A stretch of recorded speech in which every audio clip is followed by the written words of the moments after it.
Hello and welcome to Through the Mist with me, your host Owen. This is a Void Verse Theory podcast where we look at the law and try to understand how it all works. In this episode, we'll be looking at... Yep, I could have sworn we were looking at the River Styx.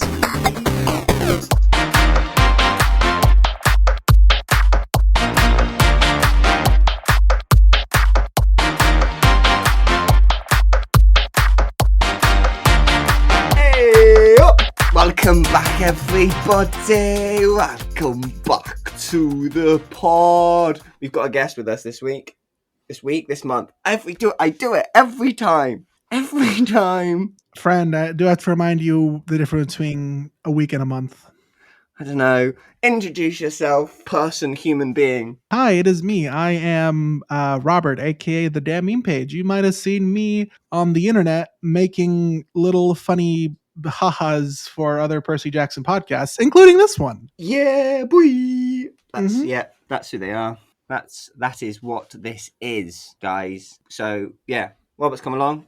We're gonna have some fun. But as always, before we go anywhere, we've got to address some things that have happened recently since the last episode came out. And the main one is that we have a Percy. Yeah, we have a Percy Jackson. I can't believe it. Yeah! Let's go! It's amazing. We have him. It's good old Walker Scobell. I'm just gonna call him Scooby. It's Walker. We've got Walker, who recently appeared in the Adam Project. For everyone that doesn't know, but obviously scouted by the Percy Jackson casting people beforehand, because that would be very quick turnaround. If not, there was quite a hoo-ha in the fandom just after it was announced with what actual accounts he has. So I'm putting links down in the descriptions to their Twitters and Instagrams, so you can actually make sure you're following the right ones. Main objective is they have a profile picture of them flipping, which is just kind of, cool. Like doing a flip or flipping someone the bird? Doing a flip. Because he plays young, like Ryan Reynolds' character, but the younger version in the Adam Project. And from the clips and bits I've seen of just him interacting with Ryan Reynolds, he's a 13-year-old boy. What else can I say? Yeah, it's great. It's great. It's going to be great fun. Everyone. My favorite fact that I've learned is apparently he has the entire Deadpool 2 script memorized. Ooh, that is a very good fact. Toyed. Okay, and also in personal podcast news, we put another question out, as we always do, and usually Robert here gives us a very insightful answer. However, you just decided to give us a spelling mistake. Yeah, I had to call it out. I'm sorry, buddy. You wrote how do you define density instead of destiny? I mean, it was correct, your answer, but at the same time, I hate myself. However, we did get one answer asking the question that I meant to ask. And that was from Darian, as always. Thank you, Darian, for actually adding something to this. It's just not me just talking into the abyss. And that was, as Robert said, the question was, how defined is destiny in the universe? And Darian just wrote, it's a paradox. If you know it, your actions make it happen. If you didn't learn it, it wouldn't have been different. And you know what? Fairs. Yeah, fairs. Fairs? Really? Fairs. That's weird. It's the same thing. It's the same problem I have with y'all saying maths. I've been indoctrinated. They both sound correct to me. But like that Darian's thing there just remind me of the one thing in Doctor Who that I always think of sometimes, which is once you've read it, it can't be changed. You can't rewrite the future once it's been read. I was just gonna go with it's a big bowl of wibbly wobbly timey-wimey stuff. Exactly. What I was thinking, because of me making fun of you for misspelling destiny, I was thinking of have you seen Back to the Future? Yes, I've seen the Back to the Futures. Yeah, no, there's that scene where Marty's dad is trying to flirt with his mom and be like, I'm George McFly, I'm your density. What? I mean, I'm your destiny. I mean, that's even worse, getting it verbally incorrect. Yeah. Yeah, okay, right then. We'll actually move on to the episode now. So, Music break. Right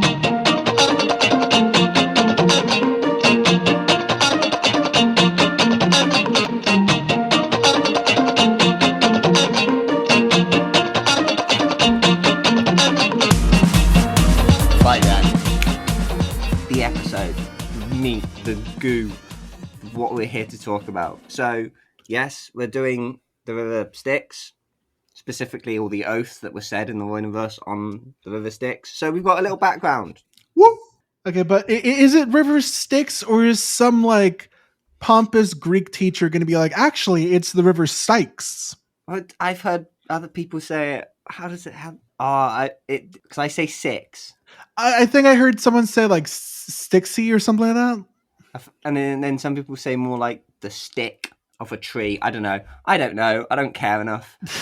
This is not a grammar podcast. This is at this point, as long as you know what I'm on about, who cares? Yes. So, in the myths, we have the big Styx moment is during the first Titan War. That initial thing that is a rehash of the books. What happens again in the books? So, Nyx, along with her kids, Nike, victory, Zelos, rivalry, Katros. Isn't that Kratos? Yeah, Kratos, strength, and Bayer power were the first of the old order to side with Zeus. So the first of the non-12 to side with him. And because of that, Zeus went, I'm going to honor you, mate. You're going to get honored by making your name the oath of the gods. That is what it shall be. That's your big hurrah.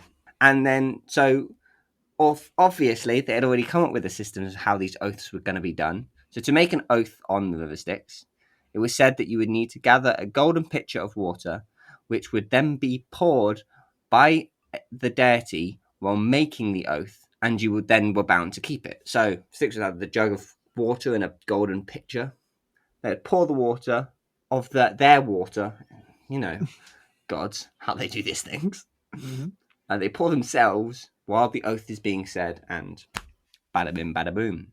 There's two big examples of oaths being done in the myths. One was Helios promising his son Pantheon anything he desired, and Zeus did the same thing with one of his lovers, Semele. Both ended up in disaster, but not because the oath was broken, but because they couldn't break the oath. That makes sense? No, it does. I think I know about the Pantheon one, maybe kind of. I don't know anything about the Zeus lover, Semele, whatever her name is. I was not aware of the punishment that the gods had to undergo if they broke an oath on the River Styx. Yes, so there was said to be a punishment. So the punishment in the myths is outlined, and it was if the gods broke it, they would lie unmoving for a year, unable to breathe or partake of ambrosia and nectar. And then after that year, they would be exiled from the council of the gods and forbidden from any gatherings or festivities.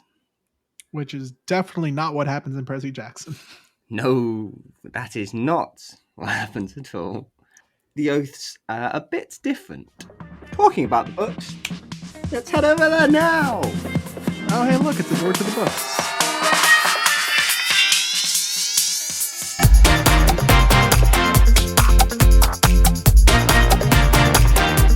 I keep thinking about the Wii Shop theme. I can't think about your theme song anymore. I don't know why. It's just out of my brain now.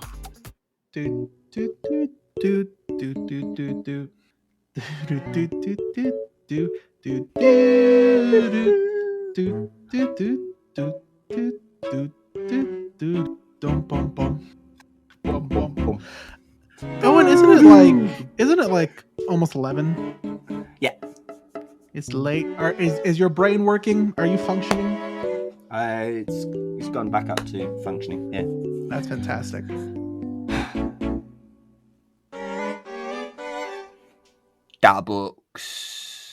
The books.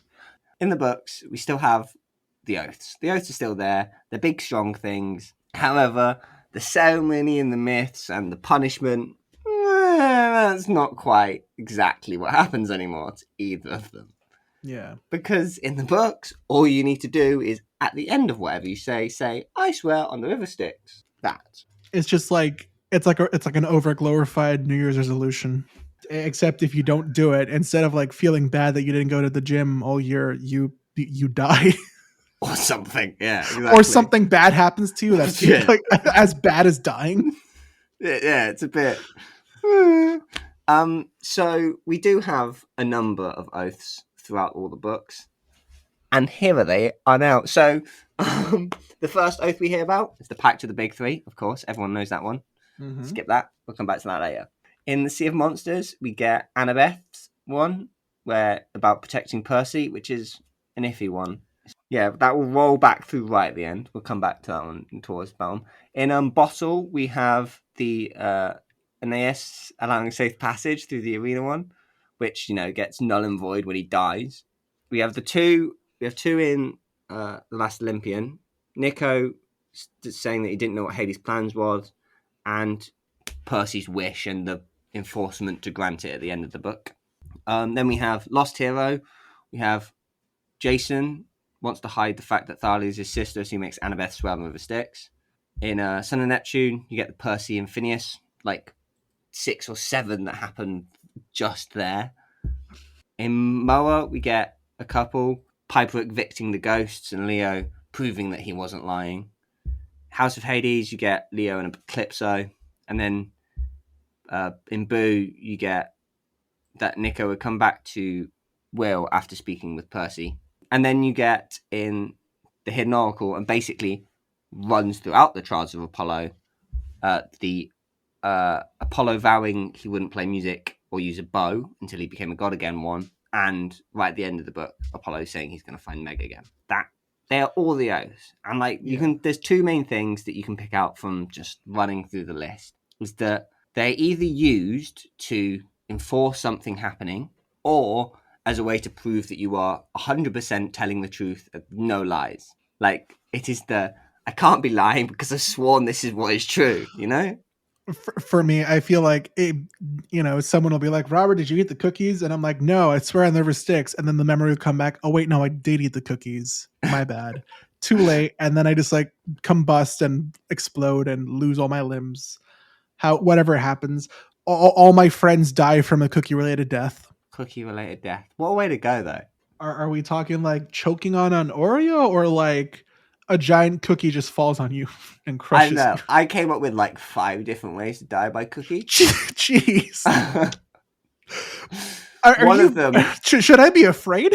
One of them was Ninja Star cookies. Oh, that's a good idea, actually. Oh, and you and I could open up a business. We could be cookie assassins. No, okay. See, that's vague enough. Where do we assassinate cookies, or do we assassinate with cookies? Exactly. Governments that are listening to this podcast and recording, you can't get us. You don't know exactly what we're saying. Yeah. Yeah. So the oaths. We've got that list. Who cares? We're just let's get down to the nitty-gritty and the 2 that we know to have been broken. The Pact of the Big Three and Apollo's random Bowie talk. Which one should we talk about first? Which one would be more interesting to talk about? Because the Big Three oath, whatever. You can't expect Zeus, Poseidon, and Hades to contain themselves for the rest of existence. But then you talk about the Apollo one and you're like, oh, you idiot. Yeah. We'll just run through the Pact of the Big Three because, it gives us a few couple hints because of it about what the rules in the books are about these oaths. But as Robert said, nothing major happens. Pact of the Big Three. If you have forgotten what this is the pact between Zeus, Poseidon, and Hades to not have kids anymore. That is what it is. It comes into effect towards the end of World War II, prompted by what we call the Great Prophecy being foretold. It definitely... Here's the only question I constantly have about the Pact of the Big Three. So it definitely gets broken twice with Thalia and Percy. Mm-hmm. Does Jason count? If I recall, the books try to make a big deal if it doesn't count because he's like their mother called upon Jupiter instead of Zeus, and that counted as different enough. But also, they're like Talia and Jason are like still blood siblings from the same mother and same father, so it's a weird gray area. Yeah, and like, so just in general, all the Roman demigods, like, you can't just say that Jupiter kids were rare beforehand. That just feels wrong. So, Yeah, like, suddenly there were no Jupiter kids, and then one appeared. So, what was. I would love a pre Heroes of Olympus, Camp Jupiter book set. Just, just give us, like, like the what is weird thing is happening. I remember in Son of Neptune they're like, oh yeah, sons of Neptunes are rare because like Romans don't associate with the sea that much. And I'm like, okay, fine, that's your okay, Rick, I see you, that's your little, very poor excuse as to why there are no other children of Neptune or Poseidon or whatever. Fine. um Pluto is apparently respected, and like everyone wants to have kids with him from what it sounds like. I don't understand, but sure. Yeah. People look at Hazel, they look at her curse as the weird part. They don't look at her being a daughter of Pluto as the weird part. Except she's well, they thought Nika was, kind of is. Except Yeah. she was the only one. It's all weird. It's weird. Yeah. And it's a plot hole. That's fine. Moving on. And if we could sit here for that's another episode for you, Owen. Just the plot holes in the Ryoniverse. Here's the thing, though, Robert. I try and plug the plot holes. I try and plug the holes, and when I can't, the end of the episode goes meh, and that's it. That's what it is. You got to unplug all the holes and start drowning and figure out a way to not drown. Yeah. Okay. So the one key bit of information we get, or just a useful thing we get about oaths and from the Pact of the Big Six. In a cosmic sort of way, there are six because it's the three Greek versions and the three Roman versions. I'll let you off with that. Is that the gods get off lightly? That, like, as a quote somewhere in the books. I remember it. I've seen it. I just can't be bothered to find it because that's gonna be a hell of a quote to find. And then the pact, like, dies after the Battle of Manhattan. Who cares? Yeah, I feel like that's a weird thing that they're like, we take the ultimate oath to never again have children until we decide to break the oath and like, hey, this doesn't work. Let's just get rid of this like super promising oath. See, it's weird because at the start of the books, we're given this reason for the oath existing of because of World War II and Rick's whole weird thing with that. Yeah. That's a different episode that I've already done. But then, like, in The Last Olympian, you find out that, well, the prophecy gets foretold and then the oath happens. So it's more about the prophecy than about the war. So the prophecy has happened, therefore there's no need for it to exist. It's just this weird backwards thing that, like, there's a hidden meaning behind the Pact of the Big Six, effectively. The other thing is, just for the memes, just for the giggles, do we think Poseidon was joking at the end of what was it, Last Olympian, when he was like, I can send all your brothers and sisters to camp now? I always want to say yes, he was. That he was joking. Yes. He was pulling the ultimate dad joke where Percy's just freaking out and he's like, wait, what? Yep, later, son. I mean, it's been a year within the book. No, it's been 2 years in the books and we haven't had any yet. So I am. Yeah, that's the other weird thing about like Heroes of Olympus and Trials of Apollo. Those 10 books take place over the course of 2 years. Yeah. Okay. Right then, we'll now go a bit deeper into Apollo.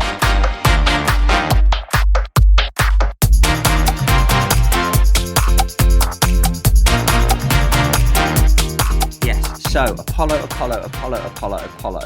in Toa. So Toa gets a little more interesting, doesn't it? Because we get Apollo as Lester Popper Double Liss.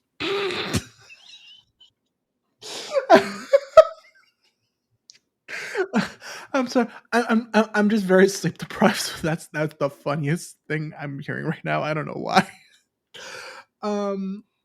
But yeah, Lester Papadopoulos. Love this. That's from something. I swear to God, that's from something where it's like lapa lapa lapa lapa lapa. I don't know. It's a thing, isn't it? Whatever. Let's stop. I don't want to make your editing job harder just by constantly disrupting you. Yeah. So Lester, as Lester, does one of the dumbest moves in history and swears to never use his godly powers again. Like, come on, I hate reading the Hidden Oracle because the entire time I just want to punch Apollo in the face. It's like, it's such just an idiot. It's a really Rick wanted to show an example of how Apollo is still arrogant and cocky and still a very bad person, but I think that the literary device he used to showcase this was a bit too strong, where he has Apollo swear on the River Styx that until he becomes a god again, he will not use a bow and he will never play any musical instrument again. He breaks this oath about what, like 5 chapters later? Yeah, within the same book. Yeah. Not even just within the same book, within a few chapters of each other. Like we didn't even get time to like let this build and settle. It was just, I make this oath. And the reason he makes his oath is because he's very upset. He retains some of his godly ability in archery, but like his hand starts to blister. He isn't able to consistently shoot bullseyes. He becomes worse at his good things, even though he's exceptional at them. But he's just worse. He just hates that he's like average at it. That he has to try. Yeah. That's what he hates. And he's like, well, if I have to try, I'm just not going to do it again until I'm a god. 5 chapters later, oh, sorry, Meg, you got kidnapped by a bunch of ants. I got to try and save you with my bow and arrow. I've got to sing all these ants to like tears or something. Styx, the goddess Styx does not like that, by the way. No. So we have this weird thing where we now have a mortal god hybrid thingy-mabob that has broken an oath, and we have 4 books to find out what happens to them. 4 books. So let's see what Styx does, eh? Almost nothing to Apollo, just a lot to the people around him. Yeah. So first big thing we get afterwards, besides the "you have broken the curse" bit, is that she torments him with the idea that a lot of the death that is occurring around Apollo and to people that he's befriending is part of the punishment. So it's not just him feeling the effects of the broken. I think, if I recall, I think she says something along the lines, or it's implied somewhere along the lines that like, you either succeed and become a god and I can't touch you, or you die. So I need to deliver punishment now for you breaking my oath. Yeah. And really, this tormentation only works because Apollo is becoming a better person. Yeah. If he was still a normal Apollo, this wouldn't do a thing. So I think that's in book 3, I think, and then you don't really hear from them again until the final book. Yeah. We see her once when Apollo's tripping on River Lethe water. It's River Lethe, and what's the other river? I forgot. It's one that helps you forget and one that helps you remember, because they have to enter the Oracle place. Yeah, I can't remember what they're called without looking. Neither do I. Neither do I. But I do remember that while he's tripping on water, yeah, he's when he's trying to stay alive and die at the same time. Weird. Yeah, that's what it is. Yeah, and he talks to Styx, who's like, "Yeah, hey, I'm still mad at you. You broke your oath." Yeah, just reminding us, the reader, that is still there. It's in the background. That is still happening. Yeah, so during the final battle in the final book, we get a couple of good big points. The first one is when he's actually in the River Styx, in the rapids. You get this quote which says, "Styx rapids seem to laugh at me. You see, you broke a vow, and now I have you." He was going through some stuff at the time, and this is just compounding it. It's not going well for him. But then we get the proper big, "I'm Styx, and I'm going to explain everything to you." Right at the start of chapter 35. And now I'm going to do something I've never done and just read the start of chapter 35 to everyone, because you have to set it up, Owen. You got to be like, and now a reading from Tower of Nero, performed today by Owen. I told you so. No, let's not go with that voice. that was Styx. It's a bit too funny, isn't it? Not yeah. Just do it again. Just do it again. I told you so. Just make her sound like Batman, I guess. Where is she, Rachel? Okay, no, I'll just do it normally. All right, go for it. I told you so. I never doubted those would be the last words I heard. Next to me, the goddess Styx floated over the void. Her purple black dress might have been a plume of chaos itself. Her hair drifted like an ink cloud around her beautiful, angry face. I told you so. Of course she had. Months ago at Camp Half-Blood, I had made a rash oath. I had sworn on the River Styx not to play music or use a bow until I was a god again. I regained both counts, and the goddess Styx had been dogging my progress ever since, sprinkling tragedy and destruction wherever I went. Now I was about to pay the final price. I would be cancelled. I waited for Styx to prise my fingers from the obsidian ledge, then give me a raspberry as I plummeted into the soupy, amorphous destruction below. To my surprise, Styx wasn't done talking. Have you learned? She asked. If I hadn't felt so weak, I might have laughed. I had learned all right. I was still learning. At that moment, I realized I'd been thinking about Styx the wrong way all these months. She hadn't put destruction in my path. I'd caused it myself. She hadn't got me into trouble. I was the trouble. She had merely called out my recklessness. Yes, I said miserably. Too late, but I get it now. I expected no mercy. Certainly I expected no help. My little finger slipped free from the ledge. 9 more until I fell. Styx's dark eyes studied me, her expression not gloating exactly. She looked more like a satisfied piano teacher whose 6-year-old pupil had finally mastered Twinkle, Twinkle, Little Star. Hold on to that then, she murmured. What, the rock? I murmured. Or the lesson? Styx made a sound that did not belong at the brink of chaos. She chuckled with genuine amusement.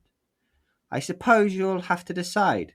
With that, she dissolved into smoke, which drifted upwards towards the airy chimes of Erebos. I clept clean to the edge with stubborn determination. My wayward pinky found its grip again. I had promised Meg I would return to her. I hadn't sworn it as an oath, but it didn't matter. If I said I would do it, I had to follow through. Perhaps that was what Styx had been trying to teach me. It wasn't about how loudly you swore your oath, or how scared words you used. It was whether or not you meant it, and whether your promise was worth making. Hold on, I told myself, to both the rock and the lessons. My arms seemed to become more sustainable. My body felt more real. The lines of light wove together until my form was a mesh of solid gold. Was it just as last hopeful hallucination, or did I actually pull myself up? And then he wakes up in Olympus. The end. Yes, that's yeah. Imagine being told like, "Hey, did you learn your lesson? Did you know what it means to like make a promise?" And Apollo's just like dangling over the edge of existence, and he's like, "Yes, I learned. I'll behave, ma'am. Good. Now, get yourself out of this situation. Bring yourself back to existence." Like that's a weird one. Because In it's not what way? In the part where he's literally dangling into non-existence? in the part where that's the punishment. Yeah. I mean, pretty much, isn't it imply that like everyone who died, that's the punishment? Everything that went wrong, that's the punishment. Apollo having to learn to like carry the weight of his word with him is the punishment. Something like that. Yeah, it's just it's the it's he basically goes. I realized that she hadn't done anything. It was all me. Yeah. What was the punishment for being on the river? Like, did he get punished, or was his punishment to learn a lesson? Like, maybe the punishment was the friends we made along the way. Actually, that's too real. That's too real because all the people he likes dies. The punishment literally was the friends he made along the way. Jeez. That was the punishment. He had to make friends to both. Some of them had to die. Some of them had to get mortally wounded. Some of them had to force him to see the world in a different way. Yeah, so, I mean, once he becomes a god again, the punishment, like, dies with him. The oath dies because, I mean, now he's a god. The conditions of the oath, original oath, had been met. So the only real question is now, okay, so with all the information that we don't really know, how do these work?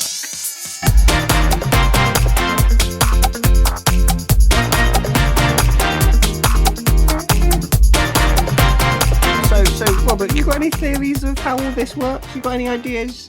I mean, After we've gone through all the evidence? we've gone through all the evidence, and like, especially comparing it from like actual mythological swears on the River Styx to what it's like in the Percy Jackson books.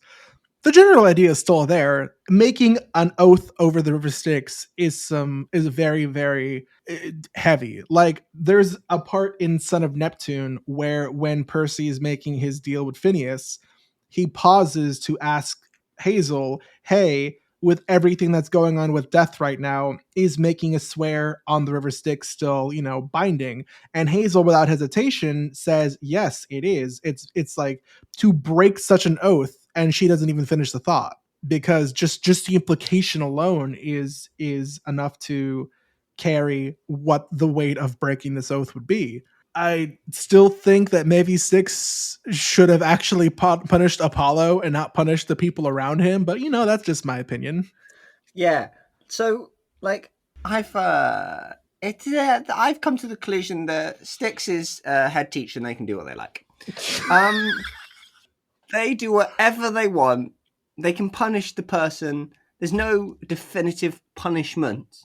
No. It's just probably going to be really painful, and either you're not going to make it out alive, or you're going to make it out a changed person.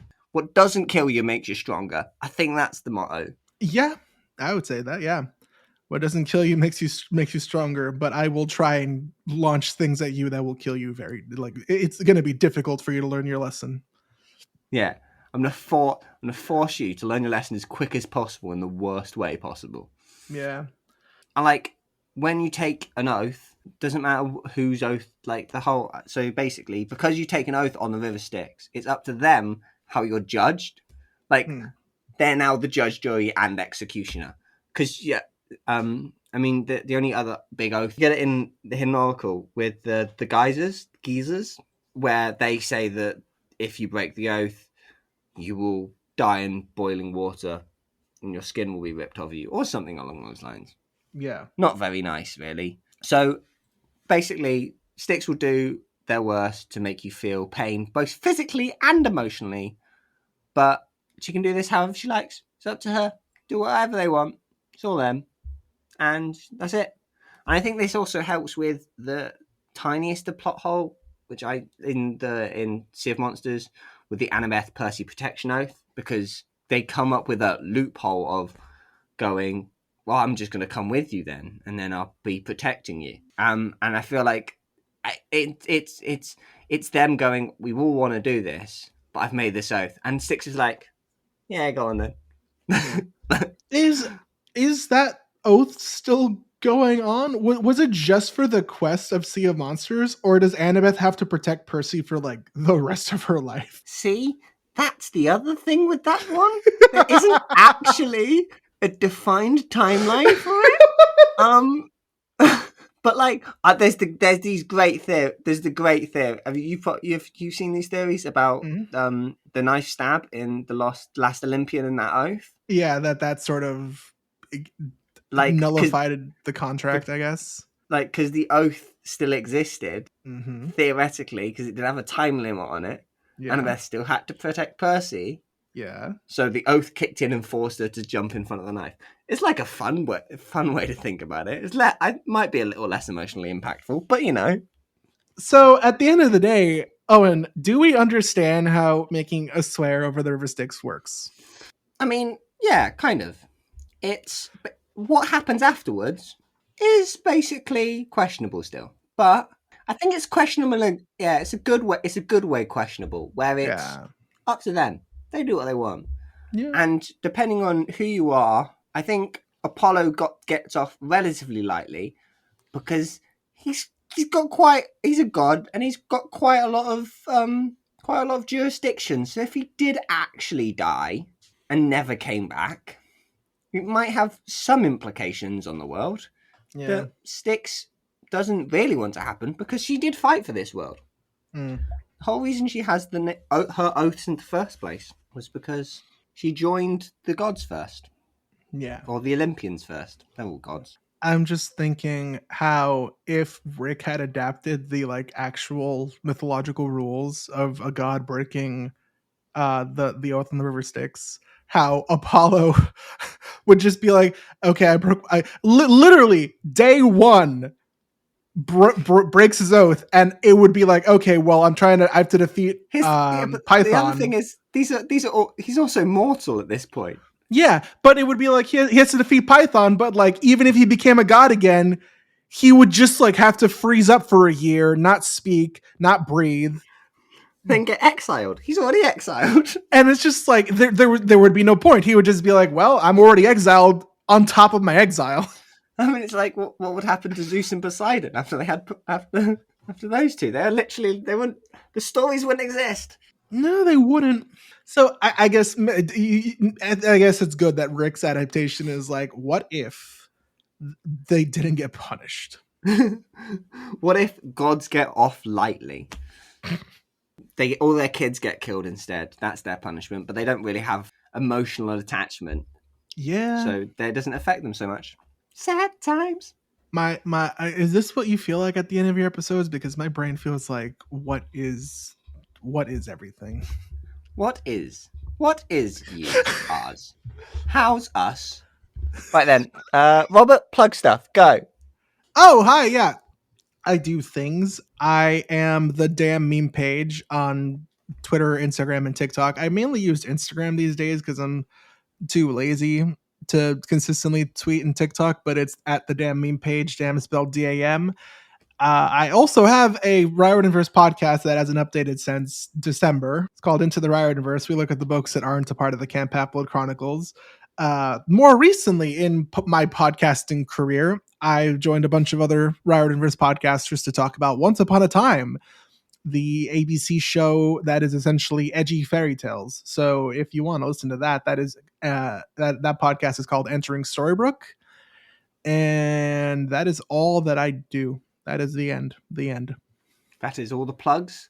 They are the plugs. That is the plugs. Thanks for coming on, Robert. Thank you for having me and for taking my brain through the grinder. That's what we do here. Right then, I shall run the outro.